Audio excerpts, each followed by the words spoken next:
ჩვენი ჟურნალისტი შეეცადა გაერკვია თუ რა აიძულებთ ქალებს იცხოვრონ ძალადობის ქვეშ, რატომ უჭირთ დაოჯახებულ ქალებს მიატოვონ მოძალადე მეუღლეები და ცხოვრება დამოუკიდებლად განაგრძონ. ფინანსური დამოკიდებულების პრობლემა და გადაწყვეტილების მიღებისთვის საჭირო გამბედაობა ფსიქოლოგები ამ ორ ძირითად მიზეზს განიხილავენ. საქართველოში ქალთა მიმართ გახშირებული ძალადობის კომენტირებისას კი პარლამენტარი თამარ კორძაია ქვეყანაში ქალთა ქონებრივი მდგომარეობის შესწავლის ინიციატივითაც გამოვიდა. რატომ არ გაურბიან მსხვერპლი ქალები ძალადობას კითხვაზე პასუხი არაერთგვაროვანია. ფსიქოლოგების შეფასებით სტრესული და ტრაუმული გარემო, რომელშიც ხშირად ქალბატონები იმყოფებიან, მათ ფსიქიკას ანგრევს. იმისთვის, რომ მსხვერპლმა მოძალადეს შესაბამისად უპასუხოს საზოგადოების ერთიანობაა საჭირო, ამბობს ფსიქოლოგი შორენა ზოიძე. მისი აზრით, სანამ ქვეყანაში საზოგადოებრივი ცნობიერება არ ამაღლდება, მდგომარეობა უცვლელი დარჩება.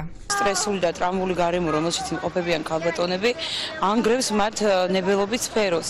იმისთვის, რომ ადამიანმა რაღაც ცვლილებები შეიტანოს თავის ყოველდღიურ ცხოვრებაში ან მოძალადეს უპასუხოს, ამისთვის არის ერთიანობა საჭირო. ანუ უნდა იყოს დარწმუნებული საკუთარ ძალებში, უნდა იცოდეს ვის მიმართოს. ქმრის მიერ ცოლის ცემას გარკვეულ შემთხვევებში დასაშვებად მიიჩნევს ქალთა 34%. არასამთავრობო ორგანიზაცია პროგრესის ხელმძღვანელი ნინო გაბუნია აცხადებს, რომ ქალებს საზოგადოებაში აქტიურობის სურვილი აქვთ, თუმცა მათ ოჯახი აფერხებს.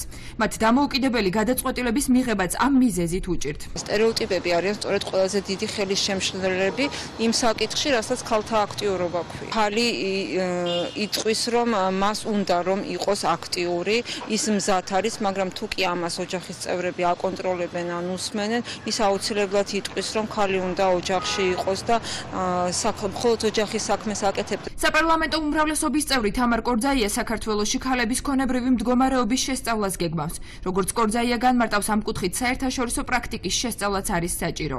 მისი თქმით, უმეტეს შემთხვევაში ქალი იმიტომ არის მსხვერპლი, რომ ფინანსური, ეკონომიკური თუ ქონებრივი შესაძლებლობა არ აქვს იმისთვის, რომ მოძალადეს თავი დააღწიოს. საკანონმდებლო ცვლილებებს, რომლებთან მიზანია, ასე ვთქვათ, რომ გრძნობიარე გახდეს კანონმდებლობა ქალთა მიმართ და ასევე რეგულაციები შემოიღოს უფრო ეფექტური პრობლემის მოსაგვარებლად. მნიშვნელოვანია უცხოური პრაქტიკა, იმიტომ რომ ჩვენ დღეს გავდივართ იმ ეტაპებს, რასაც თქვათ ევროპული ქვეყნები, ამერიკის შეერთებული შტატები მე-20 საუკუნის დასაწყისში გადიოდნენ. ქალთა მიმართ ძალადობისა და მკვლელობის საკითხებზე არსებულ არაეფექტურ პოლიტიკასთან დაკავშირებით სახალხო დამცველმა წინადადებით საქართველოს პარლამენტის თავმჯდომარის დავით უსუფაშვილს მიმართა.